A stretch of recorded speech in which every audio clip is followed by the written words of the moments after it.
Welcome to The Coach Is It, the podcast for parent leaders who are juggling work, family, and life, and wondering if there's actually a way to do it all without falling apart.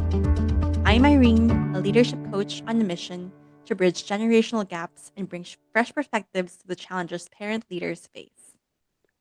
And I'm Kat, a coach, lawyer, and mom who's been there, navigating the tightrope of leadership at home and work and figuring out what's actually worth the energy. If you're skeptical that balance, calm, or boundaries are even possible, we get it. We're not here for quick fixes or empty advice. We're here to have honest conversations, share practical tools, and maybe even help you see things differently. Because the coach is in, and this space is for you. In today's episode, we're talking about something so many women deal with but rarely name: invisible labor. From being the one to check in on family, to offering emotional support to friends, to even being expected to take notes in meetings, women are constantly carrying extra weight that takes time away from their own goals. So, Irene, you've been reflecting on this a lot. What made you want to talk about this today? I think we can all agree that your attention is the most valuable asset you have. Everyone pulls you into different directions, like whether that's the news, marketers who are selling your products, your boss, your parents, your partner, your friends. Everyone just wants a piece of your attention. And so, it's easy to get pulled into something that potentially does someone good, but doesn't really move the needle for you to your own goals. I think it's easy to overestimate our capacity and overextend ourselves in the name of altruism at the expense of oneself. Yeah, when you were talking about overextending yourself right away, I was thinking about moms and with the family dynamic. So let's start there. Women are often expected to take responsibility and hold things together, the birthdays, the gift buying, the invitations, et cetera, et cetera. Can you talk about how that expectation shows up for you? Oh my gosh. So, especially if you are the first in your family who's gone through therapy or any self development journey, I think it's easy for the people around you, the people closest to you, to lean on to you for support because it's probably the first time they feel seen and heard. And so it's just natural for you to take on that role, especially if you haven't set boundaries yourself. I remember moving to the US, over 10 years ago. And I think I may have mentioned this to you already, Kat. Like, I have a family member who is constantly around me. We spend a lot of time together and, we were growing together. And at some point in my journey, I have felt that I wanted to start setting boundaries because it was just taking too much of my time. And our phases in life, our trajectory of growth is just going to different places. And it was hard for me to set boundaries because my dad, being, this being family, he wanted to make sure that I was looking out for this family member because she's family or, whatever else reasons there might be, which frankly, it isn't really my problem now that I look back, on it. So it's hard focusing on myself when I have to think about other people and take on other people under my wing. Mm, for sure. That definitely resonates. I'm curious, what it is hard. What do you think makes it so hard for women to push back? Why do we feel like we can't say no? I think a big part of it is the societal expectations. I think there are gender roles that we still fulfill, unspoken rules or unspoken expectations that we immediately fulfill. One such example would be I know of Asian families who Hmm. expect daughter in laws to fulfill certain roles for them. That it's just hard to say no, especially for cultures that value, a hierarchy or respect towards the elders, right? It could Hmm. look disrespectful. And partly because I think a lot of us women have not been taught to set boundaries and to Hmm. pursue our own goals. Yeah, it's funny you meant having been taught to set boundaries because I think I too grew up in a household rooted in Asian culture. And yeah, I don't necessarily feel like I had clear role models for certain types of boundary setting. And I think, like you said, a lot of that is informed by the cultures that may you may be born into or may inform your upbringing. So yeah, that definitely resonates. The lack of role models and kind of the different cultural expectations depending on where you're situated. Yeah, and I mean to add on to that, I feel like these expectations not only come from, say, men, but also women of the older generations, as if to say, like, I've done my part and now it's your turn. Like Mm, there was one mhm. such I had an experience where I was invited as a guest to an engagement party, and then an auntie who I don't personally know started scolding me for not serving tea to the guests, that even the bride to be was so embarrassed and apologetic for me because I was invited as a guest, but because I was a female there, a single female who I guess was available to do the duties, she's a stranger to me. You and I Mm, would think it's unbelievable, but it happens, and it's more common than we think. mm. That's a really interesting observation that it even though you would like in an ideal world for the women that surround you to be allies, that sometimes if that person isn't on the same wavelength, that they may be perpetuating these things. And I've actually encountered that at work a little bit or in the workspace where women that have had to endure certain environments and certain treatment may not be so inclined to accommodate the needs of other younger women who maybe are have a different generational experience and different framework for what a healthy workplace looks like. And it's just kind of funny how, like you were saying, the previous generations before us can sometimes inadvertently or intentionally perpetuate these dynamics of carrying weight that maybe you don't want to. Right. One thing that I found helpful for me, because it's not that I want to deny people of my time and helping them, but I think people seek or people come to you for help because they look up to you, right? So there's some sort of like respect that they put you on a pedestal. And so one thing that's really helped me in sort of like I don't want my relationships to be unequal. I want people around me to feel like we're on equal footing. So one thing that's helped me was to really open up and be vulnerable and share that, hey, I'm also, going through my own things, and Mhm. I might not necessarily have the time or the capacity to help you because I like you have problems. Mm-hmm. Like humanizing yourself, or yes, it's as when people maybe assume that you're in a certain headspace, it's helpful to be honest and vulnerable about where you're at to to avoid being overstretched and having people cross those boundaries that you might have inside, for sure. I'm this is bringing up for me friends and how boundaries and that sometimes in friendships we can also feel like boundaries are crossed or we're carrying extra weight. How does that resonate with you? Absolutely. I don't know about you, Kat, but I come from a culture where when I moved to the US and I was hanging out with fellow Filipinos in school here, one observation that one of us made was that when Americans ask, "How are you?" they don't actually mean, "How are you?" They just mean, I want to hear you say I'm good, and then we'll part our ways. It's more of a greeting than an actual "How are you?" So when she was asked how are you, she would actually go in and tell the person who asked her how are you her problems, and so she's engaged in a much longer conversation than the person who asked her how are you expected. So it's funny. So coming from that culture, our expectations of friendships are very different, I think, from someone Mm, who grew up in the US, who might have a more deeper understanding of what boundaries are, what lines to cross, and what not to. Because coming from the Philippines, we don't know that. I mean, I grew up with my friends from kindergarten, so we're very close. Like the lines between my friends, it's different from the lines that you have here in the U.S.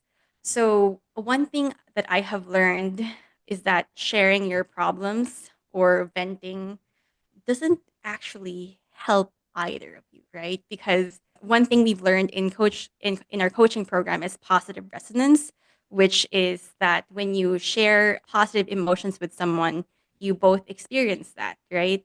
So it's the same thing with negative emotions, that when you spend time venting or complaining or gossiping about other people, your friends might not necessarily be equipped with the tools to help reframe those thoughts for you or get you out of your situation or help you change the way that you see things. So what Mm, ends up happening is that you both just ruminate and stay in a negative state, mm, which helps neither of you. mm. It's funny that I can think of instances where like someone is venting and it feels like a deflated balloon where you may have come into the scenario neutral, but then the venting can definitely have that weight and that exhaustion aspect to it. So to your point, I know I've experienced that firsthand. I think everyone listening probably has too. Yeah. It's what I would say that, when I went into the coaching program, we learned how to listen deeply. And we're not just listening on the surface, we're not just listening for the things that are being said on the surface. We're listening for things that they might not be saying, Mm, for how they're feeling, for things that they're not ready to admit, for things that they, might not want to work on just yet. mm, mhm. So there's a lot that goes into helping someone get out of their rut. Yeah, yeah. That most lay people might not be able to do for you. Yeah. So tell me what, or the listeners and me, what are some suggestions, like alternatives to venting? Of course, we want people to be able to share their authentic feelings, but when it gets into that rehashing, ruminating, stuck in a space where the anger is just festering or the resentments are just, someone's kind of head in the sand about it, what what would you suggest as better ways to support someone else who's in that headspace? Mm. I think a good place to start would be number one, to check in with the person that you're asking for help, whether they have headspace or whether they have capacity. And the second thing that I would suggest people do is that make sure that you are clear on what you need help on, right? Like, help me help you. Because usually Mm, when people come to you and they just vent, then the conversation could go nowhere, because even the person who's listening to you don't know what they're there for. Are they there to lend you an ear? Do you just need someone to listen to you, to comfort you? Or are you actually looking for a solution? And if you are looking for a solution, what kind of help do you need, right? Now that we're trained in coaching, whenever someone comes to me, I start, like, the gears start turning, and I'm like, well, what's the whole point of this conversation is what I keep asking myself. And if it's not mm, clear, then there's no end to the conversation, which makes it hard for me because I'm deeply listening for everything, but I don't know where all our energy is, mhm. directed to. Yeah, yeah. I just saw, and it's a point that's worth reminding everyone of, oh, and myself over and over. But there was a social media post, but how so many arguments and misunderstandings can be averted by clarifying exactly what you said. Like, what do you need from me right now? Do you want emotional support or do you want help brainstorming solutions? Do you want a shoulder to cry on or a partner to ideate with on problem solving and knowing level setting with the person that you're hoping to support is really key to helping, navigate the right next steps forward. So my tendency when someone comes to me, before I went into coaching program, was to give them advice, because I'm in solution oriented mode. But we know that that doesn't really help, right? Like, giving advice to someone can do them real harm.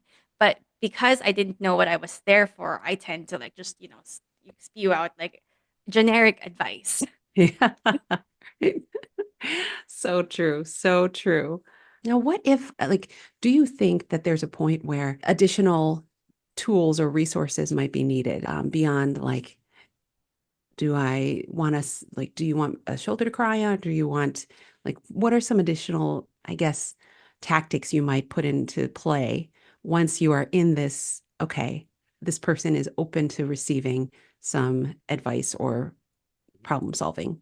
Yeah. So one of the things that I have started doing really is to return the problem to the person asking for help, kind of like, have you done your homework? Because I want to make sure that I know what you've tried before I start problem solving with you. Because usually people who want to help themselves have tried something on their own. So my first go-to question would be, what have you tried? The next thing is I would encourage them to either see a coach or a therapist if they keep returning to the issue, because if you know, if you're talking to a friend who's never had any professional training in the mental health space, it's going to be a really gigantic ask to help you get Hmm. out of that rut. So that would be my second suggestion. And the third thing, which is going back to positive resonance, right? Like, which is that mild positive emotions that you share with another person, is to ask them, what's something good that happened to you today? Because then that puts us in a positive state as opposed to just, dwelling on the negative. Mm, yeah, it is funny how that kind of breaking that little cycle of thinking of everything negative that, if a person is stuck in a negative resonance, then they suddenly are looking at all of these things that aren't going right in their day or they are wrong with their lives, but kind of jarring the needle off of that record groove and nudging them to think of something good that happened can be, that little shift that gets them slowly out of that quagmire and quicksand of negative stuckness. So I love that idea of kind of just breaking the refrain in their heads for a second with something positive. That Mhm. makes so much sense. So we've talked about supporting our families, supporting our friends, and this invisible labor and weight. What about at work? I know I mentioned it a little bit earlier, but I'd love to hear you share a little bit about, you know, carrying the load at work and your experience with that. Yeah, I think actually when we talk about invisible labor at work, there's two different kinds. I think one of that would be our emotional intelligence being an underutilized leadership skill, right? And we may not value this as much as technical skills, but these are the soft skills which we now call power skills that help you really navigate the workplace and the intricacies of it. Be that, with your colleagues or the people that you lead, because it helps you foster a healthy work environment and achieve superior results compared to, say, a traditional leadership, which I think many of us have experienced. Mm. So if I'm hearing you right, like in addition to like it may not necessarily mean you aren't you step away from supporting your coworkers or assisting when it feels right for you, but to highlight those traits as a strength is part of what can make this invisible labor in the workplace a little more I, balanced and kind of recalibrated and our relationship with it a little healthier. Does that sound Yeah. right? Yeah, because I think the difference in your personal life and your professional life, but as it pertains to, your emotional intelligence and how it can really elevate you, is that with in the workplace, the expectations from you are clear, your goals are clear. And so to leverage your emotional intelligence to further your professional goals is actually an underutilized skill, Mm, as mm. opposed to in your personal life, you could keep using that to no end because the expectations are not clear. Sure, sure. And you're kind of stuck with family. You can't really like, pivot into different managers and whatnot in some ways. Right. Now, what if, I'm throwing out another hypothetical here, but say you have these wonderful power skills, but you do find yourself getting assigned tasks that these invisible tasks. How would you push back without seeming unhelpful or not a team player? One thing I've learned from working with people is that we have different strengths. There are different, what do you call this, responsibilities that energize us. So, what we've been doing is to invite people to volunteer for the types of the nature of the work that energizes them. So, say for example, if note taking doesn't exactly energize you or doesn't bring you joy, then you don't have to do it.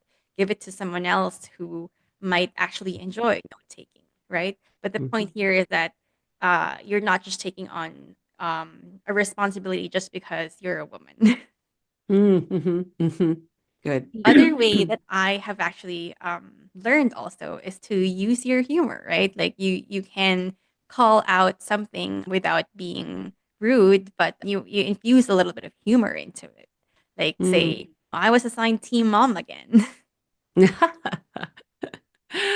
That's good. And even like you said, I think sometimes being really obvious about it, like similarly, like not in an angry way, but kind of in a lighthearted or joking way, but calling attention to the fact that here's me doing this thing for all of you. So it's not so invisible in a way can help either make sure that it's not just you taking care of these tasks, but also highlighting what you are bringing to the table, perhaps by being willing to do this particular task. You are a team player, you are supportive and collaborative, and, willing to do whatever it takes to make sure that the team gets the job done.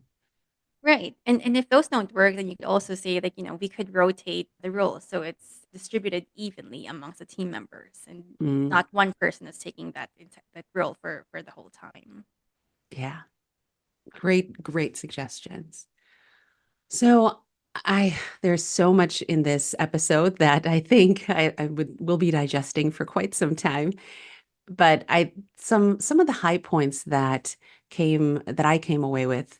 One is invisible labor really does exist pretty much in every space that we women navigate. So within our families, we take on certain labor or we have expectations of that. Within our friendships, it exists too. And then within the workplace, there's a different type of invisible labor that we may get wrapped up in and looped into. So that's the key takeaway is sort of acknowledging that this does exist. And when we do that, we can give ourselves grace and permission to enact self-care, et cetera. But I think the first step is acknowledging that it exists everywhere. And then another takeaway is that we can set boundaries while still showing up for others. You gave some really great examples of how to kind of speak up for your headspace so that you can establish a boundary of, when you're not in the right space to perhaps exert yourself to the degree you're being asked. And then the I also loved what you talked about with venting, how support doesn't have to mean venting, allowing someone to vent or venting along with somebody, and you can make small positive emotional shifts to help create better relationships. So I like all of this is such good information and so thank you for sharing. I have one final question for you, which is what's one small step someone listening could take today to reclaim some of the time and energy that gets lost to invisible labor? I think be strategic. You have the choice. You get to have a say in what to say yes to. Helping Mm, others is good, but make sure this aligns with your goals too. I love that. Thank you so much, Irene. And to the listeners, I hope that if something resonated with you today, you'll share this episode with a friend who needs to hear it. Don't forget to subscribe so you never miss a conversation like this one. Thank you for listening to The Coach is In. If something from today's episode made you stop and think or even roll your eyes, don't worry. That's part of the process. If you're curious to hear more, hit follow, leave a review, or share this episode with someone who gets it.